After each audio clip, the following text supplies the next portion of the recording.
번째 순서는 투자 전략 발표해 주세요. 네, 주간 프리뷰 말씀드리겠습니다. 지난 일주일간 코스피는 0.4% 정도, 코스닥은 3.6% 정도 조정 하락을 했는데요. 일단 글로벌 전반적으로는 미국과 유럽 내에서 코로나19가 재확산되고 있는 점이 증시에 좀 부담 요인으로 작용을 했고요. 코스닥 조정폭이 컸던 거는 정부가 대주주 양도세에 대해서 기존안을 고수하기로 결정을 한 부분이 좀 주요했던 것 같습니다. 다만 코로나19가 유럽과 미국에서의 확산세가 굉장히 강해지고 있는데, 그럼에도 불구하고 이게 아주 큰 폭의 지수 조정까지는 나타나지는 않았던 부분이 경기 부양안에 대한 어느 정도 기대감이 계속 잔존해 있는 부분이 있고요. 또 한편으로는 최근에 임상 3상 실험들이 중단이 됐었던 아스트라제네카와 존슨앤존슨 백신의 임상이 조속히 재개될 수 있다라는 전망들이 좀 나오고 있는 점이 코로나19 때문에 나타나는 투시마카 부분을 조금 차단을 해주는 부분이 있었던 것 같습니다. 전반적으로 시장 자체의 불확실성은 양쪽 호재와 악재의 뉴스들이 계속 엇갈리는 모습들이 미국 적어도 대선 전까지는 지속될 수밖에 없기 때문에 시장이 뚜렷한 방향성을 가지기는 쉽지는 않다는 생각이고요. 오히려 업종 측면에서의 대응이 더 중요해 보이는 상황입니다. 업종 측면에서는 최근에 글로벌 경기 회복의 양상이 나타나는 걸 잘 타는 게 중요하다는 생각이 드는데요.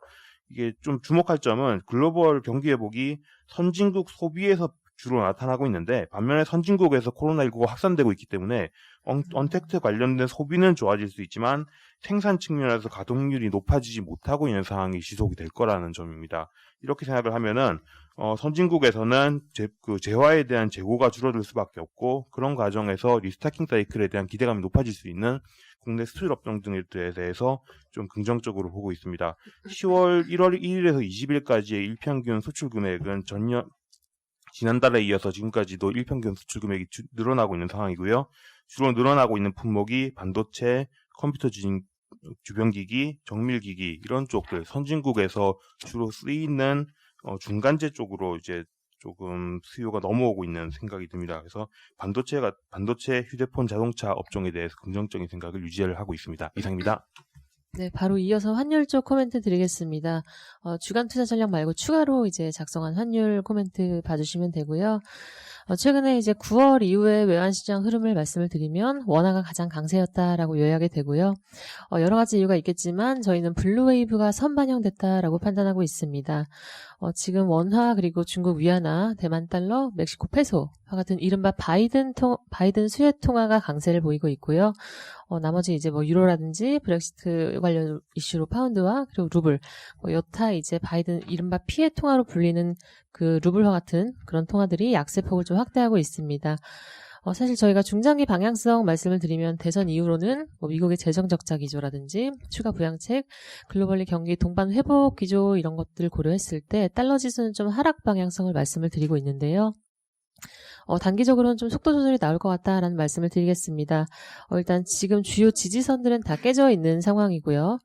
사실 최근 10년 평균이 1128원 정도가 되는데 아마 그게 이제 최근에 지지선이 될 가능성이 높다라고 보고 있습니다. 30원대 초반에 나오면서 이제 당국의 지속적인 구두 개입이 나오고 있는 만큼 이대로 이제 연말까지 쭉 하락하기보다는 저희는 대선 전후로 불확실성과 맞물린 속도 조절 나올 걸로 보고요. 그 이후에 중장기 방향성을 또 전망을 하겠습니다. 이상입니다. 예, 외부 일정 관계상 순서를 좀 바꾸겠습니다. 클래시스 먼저 발표하겠습니다. 네, 클래시스 자료 발표하겠습니다. 3분기 연결 매출의 영업이 컨센서스에 부합할 것으로 예상합니다. 지역별로는 내수 84억 원, 수출 103억 원으로 수출 회복 추정하고요. 2분기에 이어서 7, 8월에도 양호한 내수를 보였지만 사회적 거리두기 2.5단계 영향으로 9월 내수는 부진할 것으로 예상합니다. 다만 이제 코로나19에 따른 락다운, 셧다운 등 물리적 제약들로 인해서 수출 공백이 기존에 발생했던 브라질을 비롯한 남미, 러시아, 중동양 수출 회복되고 있는 것을 확인했습니다. 품목별로는 장비 매출이 88억 원, 소모품 매출 92억 원으로 추정하는데, 락다운과 셧다운이 해제된 직후인 3분기에는 신규 고객사보다는 기존 고객사 위주로 해외 수주가 상대적으로 집중되었던 것으로 확인됐습니다. 4분기부터는 기존 고객사 이외에도 신규 고객사 향 해외 수주 역시 증가할 것으로 기대가 되고 있고요. 올해 연간 매출액은 783억 원으로 소폭 하락하겠지만 영업이익은 422억 원으로 거의 플랫하고 오히려 영업이익률 자체로는 개선되는 모습을 예상하고 있습니다. 이는 전체 매출이 감소하더라도 낮은 소모품 매출 비중이 확대되면서 수익성은 오히려 저희는 개선될 것으로 기대하고 있습니다. 당장 3분기보다는 4분기 그리고 올해보다는 내년에 이연 수요 효과가 있을 것으로 기대합니다. 이상입니다. 예, 다음 원래 순서로 전략 인사이드 발표하겠습니다. 예, 나눈 드린 자료 이 하드 카피로 보시면 되겠습니다. 다음 주 중국은 19기 5종 전회가 개최됩니다. 주요 중앙위원들이 참석해서 14차 5개년 계획에 대해 논의할 전망입니다. 5페이지 보시면 세부적으로 비화석 에너지 비중, 전략 신흥산업과 디지털 경제 규모, 직접 용자 비중 등의 목표치를 대폭 상승 조정할 것으로 예상하고 있습니다.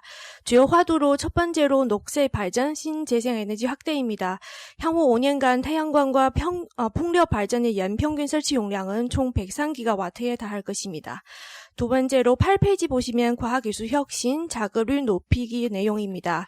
과거 중국은 중국 제조 2025 목표를 달성하기 위해서는 다양한 산업의 육성을 포괄적으로 추진해 왔으나 향후 14차 5개년 계획 기간에는 반도체 장비, 소재, 초정밀기계 등 이런 핵심 기술의 자급률을 높이기 것에 정책의 초점이 좀 맞춰질 것으로 보고 있습니다. 그럼 마지막으로 11페이지부터 보시면 되는데요. 자본시장 개혁, 직접 용자 비중 확대 내용입니다.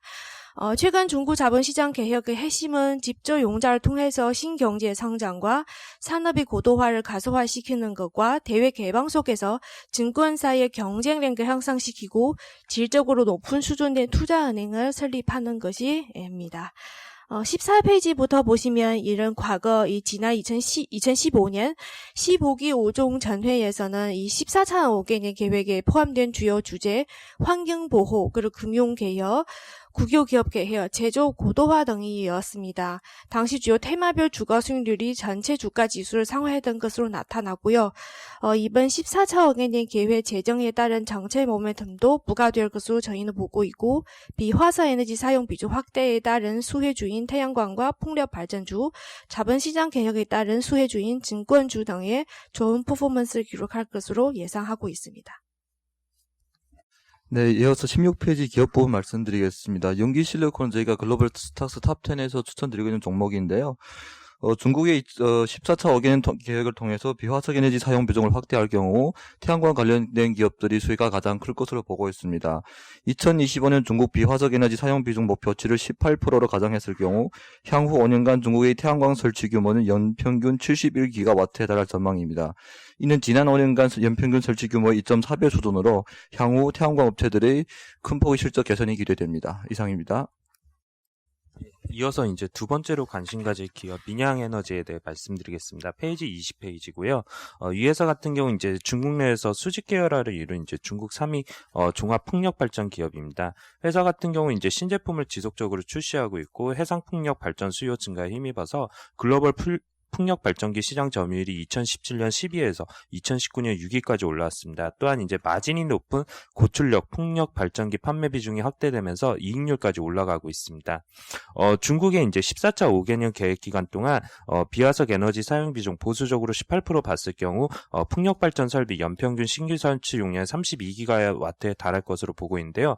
최근에 열린 2020년 베이징 국제 풍력 발전대회에서 정부 관계자가 연평균 50기가 이상을 기록할 수도 있다고 언급을 했습니다. 그래서 이런 부분들이 결국은 설치 용량이 늘어날수록 이제 가장 큰 수혜를 받을 수 있는 기업으로 볼 수 있고요. 중국 내 매출 비중이 98%이기 때문에 중국 관련 수혜주로서는 가장 부각될 수 있는 기업 중에 하나라고 볼 수 있습니다. 이상입니다.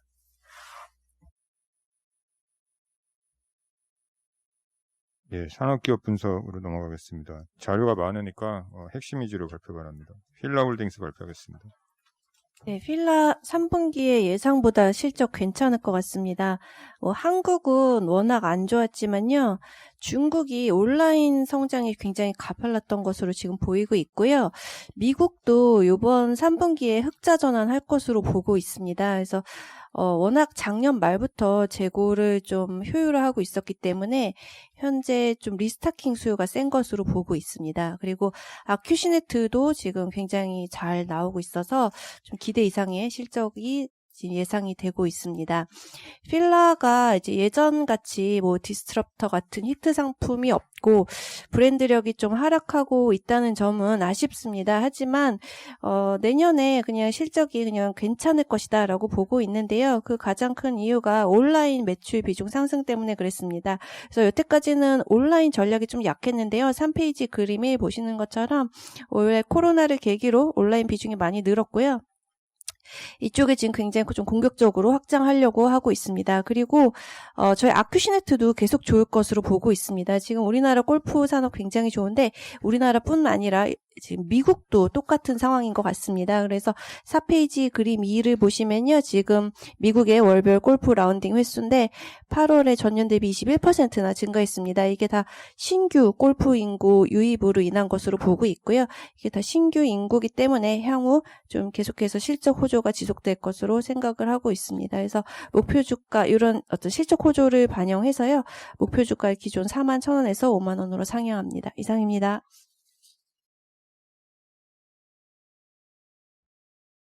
다음은 KT 발표하겠습니다. 네, KT 말씀드리겠습니다. KT는 일단 최근에 이제 스칼라이프가 HCN 인수한 부분들이 있고요. 그다음에 IPTV 사업이나 이런 부분들의 미디어 사업을 좀 경쟁력을 강화를 하고 있습니다. 거기에다가 5G가 이제 실질적으로 잘 되니 안 되니 가입자가 얼마나 늘어나는지 이런들의 우려는 있지만 실질적으로 이익 개선에는 좀 많이 기여를 하고 있거든요. 그래서 저희 이제 5G 가입자 확대에 따른 실적들, 그리고 미디어 사업 경쟁력 강화, 그리고 정부의 디지털 뉴딜 정책이나 이런 부분들 감안하면은 결국 IDC나 클라우드 이런 네트워크 기반 서비스들이 부각이 될 텐데, 그런 부분들에선 KT가 3사 중에서는 가장 좀 유선 기반의 네트워크는 강력합니다. 그래서 그런 부분들 저희 보고 있고요. 배당 수익률이 지금 4.8%, 이제 연말 배당금이 1,100원 정도를 예상을 하고 있습니다. 그래서, 이런 부분들이 조금 부각이 될 타이밍이 아닌가라고 판단하고 있고요. 3분기 실적은 이제 일회성 인건비가 좀 있습니다. 임단협 마무리되면서 한 800억 정도 반영이 될 걸로 예상을 하는데, 사실 이 부분 아니었으면은 실적은 전년 동기에 대비해서 많이 올라올 수 있는 부분들인데, 어쨌든 일회성 때문에 폭 좀 부진할 수 있다라고 저희는 판단하고 있고요. 이 부분들 반영해서 목표 주가를 31,000원으로 하향했습니다. 이상입니다. 다음은 LG생활건강 발표하겠습니다. LG생활건강에 대한 투자 의견 바의 목표 주가 180만 원 유지하겠습니다. 어제 점심 정도에 실적 발표했고요. 3분기 컨센서스가 계속 높아졌는데 영업이익은 기대치에 부합을 했고요. 매출액은 6% 상회하는 호실적을 달성을 했습니다. 생활용품과 음료는 상반기와 동일하게 높은 수익성을 유지했고요. 이 가운데 이제 화장품이 계속 상반기 때는 좀 부진했었는데 확연히 2분기 대비 회복세를 3분기 때는 좀 나타냈고요. 이는 중국 소비가 강하게 반등한 여파가 있었다라고 봐주시면 되겠습니다.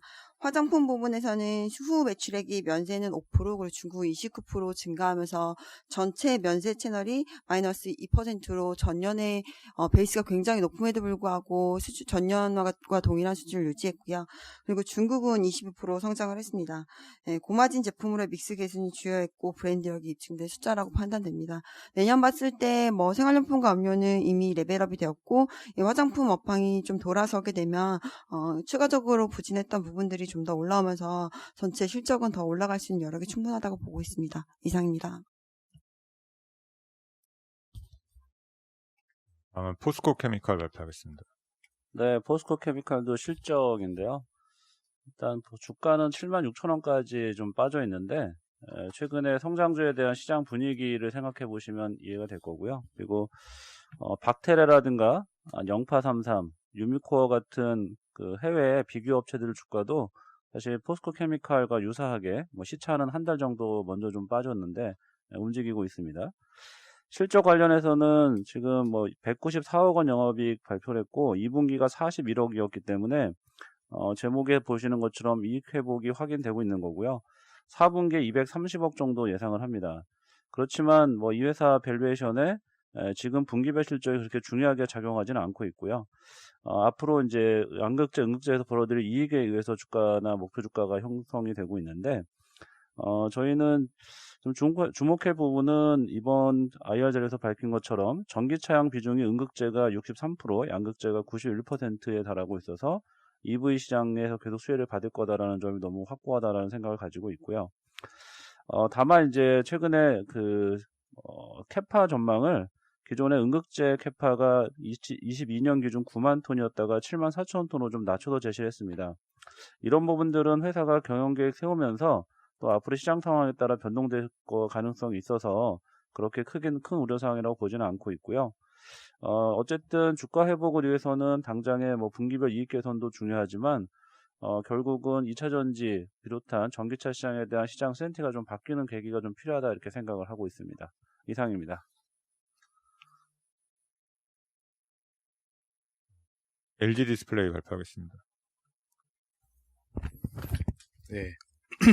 LG 디스플레이 3분기 어닝 발표 어제 있었고요. 예상대로 턴어라운드에 이제 성공을 했습니다.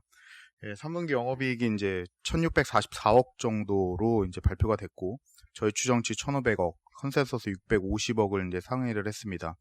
LCD 올레드 사업부 모두 좋았고요. LCD는 거의 이제 코로나 최대 수혜를 이제 받았다라고 뭐 이해해도 크게 상관은 없습니다. 패널 출하량 증가 효과, 가격 상승 맞물리면서 이익 냈고요.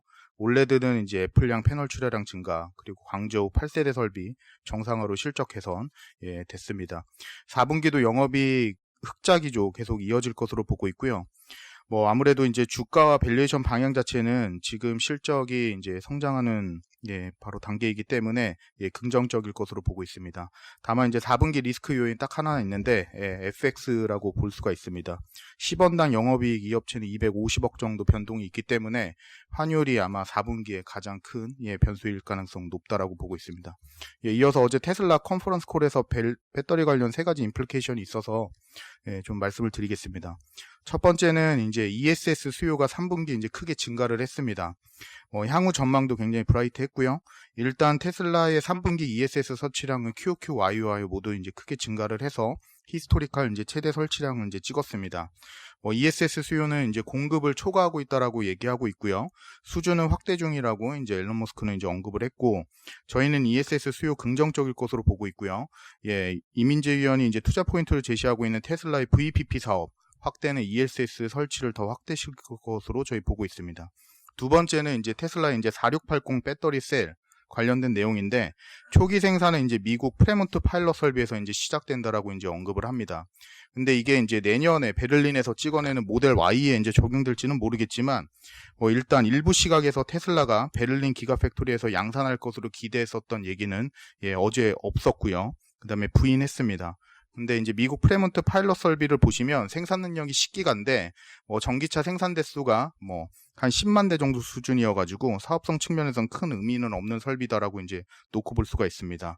결국 세 번째 포인트인 이제 2차 전지 내재와 관련돼서는 톤 자체가 상당히 보수적이었고 2022년 이후에나 이제 가시화될 수 있는 내용이다라고 언급을 했기 때문에 저희는 LG화학, 파나소닉, 그 다음에 CATL 그리고 삼성 SDI 등과 같이 이제 협력 계속 강화할 것으로 보고 있습니다. 이상입니다. LG 디스플레이는 그 LCD 쪽이 많이 좋아졌잖아요. 근데 사실 이제 LGD가 LCD 쪽은 이제 클로즈하는 그런 단계적으로 이런 단계에 와 있는데 향후 실적에 영향 미치는 어떨 것 같아요? LCD 쪽이 이렇게 괜찮은 상황에서. 회사는 어제 컨퍼런스 콜에서도 확실하게 이제 언급을 한 게 일단 탄력적으로 이제 운영할 거다라고 이제 얘기를 하는데요. 내년 이후부터는 이제 팩클로싱과 관련된 전략에 큰 변화는 없다라고 이제 얘기를 합니다. 따라서 내년까지는 LCD 실적은 계속 이제 반영이 될 거고요. 근데 분명히 이제 중국 쪽에 지금 LCD 강화 전략을 놓고 보면 생산 능력은 계속 올라오고 있고 결국에는 과점화 구조로 지금 들어가고 있는 상황이고 중국 내에서의 이제 패널 업체들 간의 컨설리데이션도 일어나고 있는 상황이기 때문에 이제 장기적 전망으로 놓고 보면 LCD 시장 자체는 그렇게 저희는 긍정적이다라고 놓고 보고 있지는 않습니다. 다만 이제 단기 시황 개선에 따른 수혜는 분명히 모든 LCD 패널 업체들이 다 누리고 있는 상황이기 때문에 내년까지는 LG 디스플레이 LCD 실적 자체는 그렇게 크게 부정적이진 않을 것으로 이제 보고 있습니다. 올해 지금 3분기까지 영업이익 누적치에서 LCD 쪽이 차지하는 비중이 한 얼마 정도 되나요? 3분기 기준으로 제가 지금 머릿속에 정확하게 기억하고 있어서 3분기 기준으로 좀 말씀드리면 3분기 전체 연결 영업이익이 1644억 정도 났는데 올레드 사업 쪽에서 적자가 1900억 정도가 됩니다. 그래서 이제 따라서 나머지 이익 자체가 이제 LCD 쪽에서 이제 나왔다라고 놓고 볼 수가 있고요. 그리고 연간 전체로 놓고 보면 올레드 부분은 이제 계속 적자입니다. 올해도 이제 적자이고 적자폭은 이제 축소가 되고 있지만 적자이고 결국엔 나머지 부분에서 이제 LCD가 이제 돈을 벌고 있는 상황이기 때문에 거의 이제 LCD 쪽에서 지금 이익 기여가 여전히 있다라고 이제 해석할 수가 있을 것 같습니다. 테슬라의 VPP 이민재 연구원이 상당히 많이 얘기를 하고 다니는데 테슬라가 VPP 비즈니스를 어느 정도 하고 있는지 이게 사실 주 비즈니스는 아닌 것 같은데. 자료에도 계속 말씀드리는 거지만 일단은 호주에서 이제 진행하고 있는 55,000 가구 대상으로 해서 태양광이랑 ESS 붙이고 그다음에 총 용량을 보면 태양광 250메가에 ESS 650메가와트 정도로 사실 이 태양광 ESS를 그러니까 유틸리티급으로 설치한 게 아니라 주거용으로 설치해서 통합하는 거는 가장 큰 규모고요. 이제 운영 패턴은 저장했다가 피크 시간대 방전하는데 피크 시간 전기요금이 비싸다 보니까 그거에 대한 레버리지를 이용할 계획이라고 보고 있습니다. 근데 저희는 이제 이 잠재 시장에 대해서 좀 보고 있는 부분들은 향후에 이제 기본적으로 피크와 오프 피크 때의 차이를 이용할 레버리지가 대략 레버리지로 이제 저장할 수 있는 용량 자체가 한 국내 기준으로 한 15% 정도 된다라고 보고 있고요. 그 15% 저장해서 일반적으로 매출이 발생하는 거면 대략 국내 기준 역시 봤을 때 10조, 그다음에 이게 기본적으로 이미 보조금이나 이런 걸 통해서 어느 정도 회수한 비용들이 대부분이기 때문에 추가적인 비용은 없을 거라고 보고 있습니다. 그러면은 기본적으로 오너와 이제 테슬라 간의 어떤 프로핏 쉐어링 나올 수 있을 것 같고요. 그러면은 비용 없이 테슬라는 앉아서 3-4조 정도는 매년 벌 수 있는 국내 기준으로만 보면 그렇게 되는 시장이 열릴 텐데, 물론 이제 국내에서 사업을 하는 건 아니고요. 이제 미국이나 영국 쪽에 사업을 하는데 그 규모는 훨씬 더 클 수 있다라고 보고 있습니다. 그래서 이게 기본적으로 이미 팔아놓은 플랫폼을 이용하는 추가적인 비즈니스, 추가적인 부가가치를 나타내는 거기 때문에 그런 측면에서 이런 시장에 계속적으로 좀 뛰어든다라고 보고 있습니다. 다음은 포스코 인터내셔널 발표하겠습니다. 포스코 인터내셔널 저희 중립 의견 계속 유지하고요. 이유가 이게 3분의 2를 차지하는 미얀마 가스전 판매 가격이 유가에 후행하기 때문에 이게 좋지 않다라는 거였는데, 이번 3분기 실적에서 추가적으로 좀 안 좋은 게 더 나왔습니다. 일단 3분기 영업이익은 1,070억, 컨센을 조금 하회를 했고요. 무역 부문은 일회성 이익, 충당금 환입이 한 50억 정도 있었던 걸 감안하더라도 중국 철강 시장 개선 때문에 상당히 좋은 숫자가 나왔는데, 반면에 미얀마 가스전은 예상보다 많이 안 나왔습니다. 이게 판가락이 되는 거는 예상할 수 있는 수준이었고요.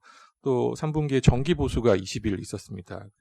이제 20일간 생산을 못했던 게 있고, 여기에 예상 못했던 게 미얀마가 지금 확진자 4만 명에 1,000명 정도인 상황이어서 지금 경제가 지금 셧다운된 상황이고요. 인구 이동이 잘 안 되다 보니까 미얀마 가스전 추가 투자를 못 하고 있는 상황이고, 이 코스트 리커버리라고 해서 개발 비용, 운영 비용을 일정 범위에서 회수받는 부분이 있는데, 이게 이제 맥시멈으로 받다가 줄어들게 된 거죠. 신규 투자가 안 들어가니까. 그게 대략적으로는 한 300억 정도 분기에 발생을 한 것 같아요. 그래서 요게 빠진 부분이 숫자에 반영이 된 거고요. 4분기 영업이익도 보면 당연히 YY로 빠질 수밖에 없는 게, 일단 그 테이크오어 페이라고 계속 말씀드렸던 그 과거에 못 가져갔던 물량들 의무적으로 팔아야 되는 게 있어서 물량 자체는 늘어나는데 판가 하락은 뭐 내년 2분기, 3분기까지는 계속 지속이 될 거고요. 여기 말씀드렸던 코스트 리커버리 감소도 빨라야 내년 1분기 정도부터 일정 부분 해소가 될 수 있을 것 같습니다. 하지만 지금 뭐 이익 수준이 올해 작년이랑 비슷하다라고 보면은 주당 배당금 700원 유지할 수 있을 것 같고요. 일드가 한 4.4% 중반 정도 나오니까 뭐 하반 경지성은 어느 정도 확보하고 갈 수 있지 않을까 이렇게 보고 있습니다. 이상입니다. 최근에 주가가 조금 반등을 했잖아요.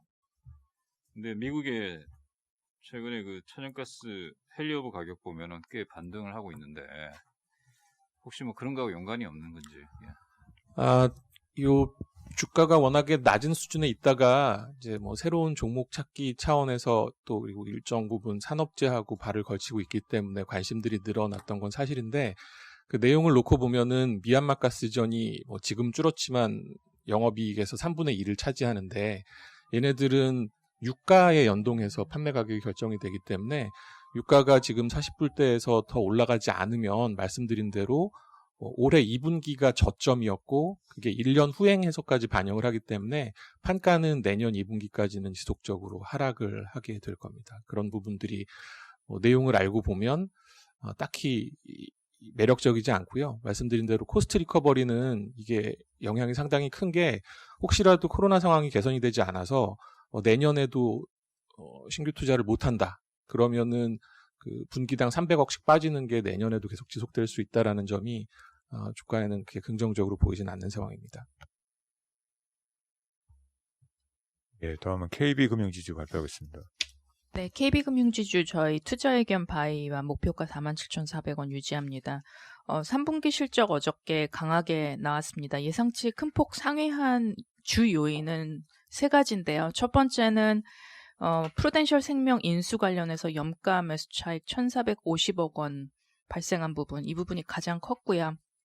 두 번째는 증권 수수료 증가한 부분, 그래서 즉 비은행의 컨트리뷰션이 컸고, 세 번째는 전분기 대비 줄어든 충당금.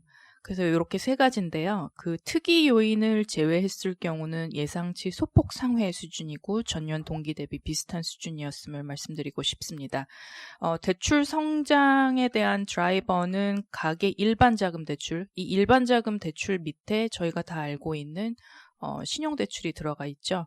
그래서 이제 그 부분이 3분기에 성장을 좀 이끌어준, 견인해준 요인이었고요. 소호대출 역시 계속 상승세를 유지하고 있습니다. 마진은 생각보다 덜 빠졌어요. 1bp 정도 전분기 대비 빠졌는데 이 부분은 사실은 펀딩 코스트 쪽 조달금리 개선에 힘입어서 이렇게 된 것으로 저희가 보고 있습니다. 최근 은행 주가가 좀 반등을 하고 있죠. 저희는 두 가지로 해석하고 있는데 연말 배당에 대한 기대감과 그리고 밸류에이션, 저가 매수세 유입으로 보고 있습니다. 어저께 컨퍼런스 콜에서 경영진에게 나왔었던 질문 역시 이런 부분에 집중돼서 나왔는데요. 가장 많이 나왔었던 질문은 일단 배당입니다. 근데 일단 당국의 입장도 있고 매크로 상황이 아직 완전히 회복한 게 아니기 때문에 경영진의 입장은 공격적인 배당 확대는 아직은 할 수 없다라고 선을 일단 그었고요. 한간에서 나오고 있는 뭐 신한금융지주가 추진하고 있다는 이 분기 배당 관련해서도 KB의 입장은 아직 고려하고 있지 않다는 입장을 일단 유지했습니다. 그리고 배당 성향 같은 경우는 작년 수준으로 유지하도록 노력하겠다. 작년에 배당 성향이 26%였거든요. 그래서 그런 부분은 저희가 봤었던 부분보다는 조금 괜찮다고 생각하고요. 그 다음 경영진 메시지 중요한 부분은 마진에 대한 아웃룩입니다. 바닥이 3분기냐 4분기냐 이런 부분 논란이었었는데요. 일단은 3분기가 아니라 4분기인 것으로 보고 있습니다. 그래서 4분기에도 1, 2bp 추가 하락 이상 하고 있고 내년에도 하락 압력이 계속되기 때문에 일단은 펀딩 코스트를 개선하는 부분에 주력할 것이다라는 게 KB경영진의 입장입니다. 마지막으로 크레딧 코스트. 자산 건전성은 지금 현재는 괜찮아요. 그리고 저희 다 알다시피 정책적으로 지금 대출 만기 연장 그리고 이자 상환 유예 등으로 인해서 지금은 터질 것이 없는데 아마도 관건은 내년 3월 말 이후가 될 것 같습니다. 즉, 이 만기 연장 여부가 이제 종료되는 그 시점부터인데요. 그래서 올해 한 25에서 30bp 수준으로 크레딧 코스트를 관리하겠다 하지만 이게 내년에 좋아지는 것이 아닌 30bp 수준 예상한다라는 뜻은 계속 충당금을 쌓겠다는 뜻이기 때문에 좀 보수적이라고 생각하고 있습니다.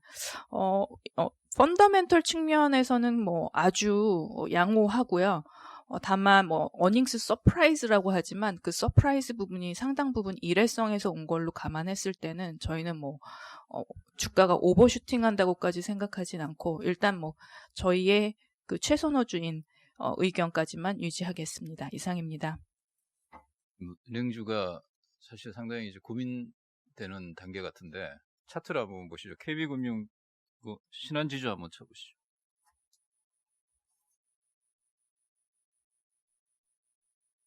기업은행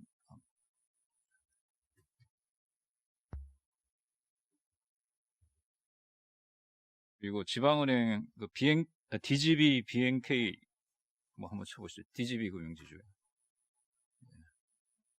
아니요, 예, 그리고 JB 금융지주도 한번 쳐보시죠. 이게 이제 특히 지방은행들이 많이 최근에 오르잖아요. 은행주들이 좀 꿈틀거리고 있는데 여기 이제 경기가 회복되고 여기에 대한 기대감 그리고 금리가 좀 올라갈 거에 대한 기대감들이 서서히 반영돼서 움직이는 게 아닌가라는 생각이 좀 드는데 어떻게 보세요? 네, 일단 그 본부장님이 말씀해주신 부분에서 경기 회복과 금리 인상 사실 이 부분이 가장 키일 것 같고요.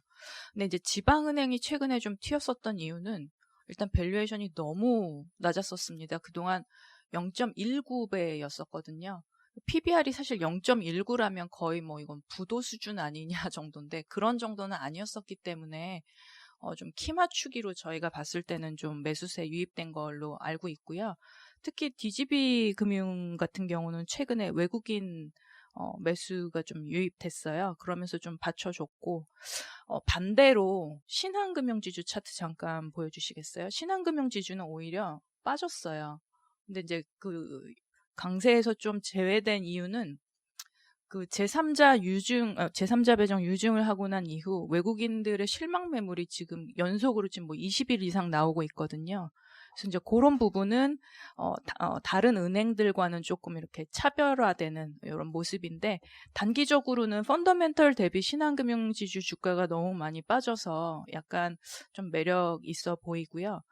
그 이제 처음에 포인트로 다시 돌아간다면 금리 상승이 사실은 이게 추세적으로 이루어져야 되는데 만약에 단기적으로 잠깐 반등했다가 도로 반락을 한다면 그런 부분은 사실 마진에는 그렇게 크게 도움은 되지 않습니다. 근데 저희 하우스 뷰 자체가 연말 미국 금리가 반짝 반등했다가 내년 초 다시 반락할 수 있다의 분위기여서 그 고민되는 포인트가 여전히 해결이 안 됐다는 부분이 주가를 누를 수 있는 좀 악재 혹은 약간 저희가 좀 미심쩍게 생각하는 부분입니다. 그래서 그런 부분이 좀 해소가 되고 추세적으로 국내 금리까지 긍정적으로 영향을 끼쳐서 이렇게 상승 기조를 유지할 수 있다면 그거는 그때부터는 좀 인플렉션 포인트라고 생각할 수 있는데 아직은 시기상조라고 보고 있습니다. 그리고 우리 금리 뷰가 지금 미국 금리가 한 0.8 뭐 이렇게 10년물 베이스로 이렇게 되는데 한 내년 한 2분기 정도까지 오르는 거로 보는데 한 1.5 정도까지니까 사실은 낮은 금리지만은 상승률을 보면 상당히 크게 나오는 거거든요. 이런 것 좀 감안해서 뭐 여러 가지 감안해서 잘 좀 팔로우 해보시기 바랍니다. 네, 알겠습니다. 예, 다음은 해외 주식 발표하겠습니다. 램리서치 먼저 말씀드리겠고요. 램리서치가 어저께 이제 실적이 나왔는데 매출액이 47% 증가했고 영업이익이 79% 전년 대비해서 증가했습니다. 그래서 최근에 뭐 반도체 업황이 괜찮다라는 거를 이 장비 업체가 좀 반영을 해주는 것 같고요. 다만 이제 어플리케이션별로 명암은 좀 갈렸습니다. 지역별 매출 비중이 한국이 좀 줄었고 대만이 많이 늘었습니다. 이건 메모리 투자가 둔화됐고 파운드리 투자가 늘어나는 최근 트렌드를 반영한 거다, 이렇게 보시면 될 것 같습니다. 회사가 얘기를 한 게 2020년에 반도체 장비 시장 규모 500억 달러 중후반으로 예상을 했고 이 중에서도 파운드리형 장비 매출이 상당히 좋을 거다, 이렇게 전망을 했습니다. 최근 상황을 좀 보면 주요 고객사 TSMC가 2020년에 캐펙스를 연초에 원래 150억 달러였는데 이거를 10월 달에 170억 달러로 상향을 했고 11월에 다시 추가 상향할 가능성이 좀 높다, 이렇게 얘기를 했습니다. 왜냐하면 TSMC가 가지고 있는 지금 5나노 캐파가 한 2만 5천 장 정도 되거든요. 근데 이게 애플의 아이폰 AP를 만들기에도 약간 좀 부족한 캐파입니다. 그래서 뭐 5나노를 요구하는 뭐 퀄컴이라든지 뭐 IBM, 뭐 AMD 이런 회사들이 지금 다 삼성전자로 오고 있고요. 그만큼 최근에 파운드리 업황이 괜찮다, 이렇게 생각을 하고 있습니다. 비메모리향 장비 업체들이 상당히 좋다, 이렇게 좀 보고 있고요. 회사가 또 전망을 한 게 2020년에 메모리 투자는 상반기에 양호했는데 하반기에는 좀 많이 둔화된다, 이렇게 전망을 했습니다. 뭐 저희 전망처럼 비슷하고요. D램이 최근에 이제 수급이 많이 좀 둔화됐기 때문에 삼성전자, 하이닉스가 D램 신규 투자를 다 중지한 상황이고 낸드도 투자를 좀 보수적으로 얘기를 하고 있습니다. 그래서 이런 점들을 봤을 때는 국내에 많은 이제 메모리 관련된 장비 업체들 향후 실적에는 좀 부정적 내용이다, 이렇게 보시면 될 것 같습니다. 이상입니다. 준비된 자료 발표를 마치겠습니다.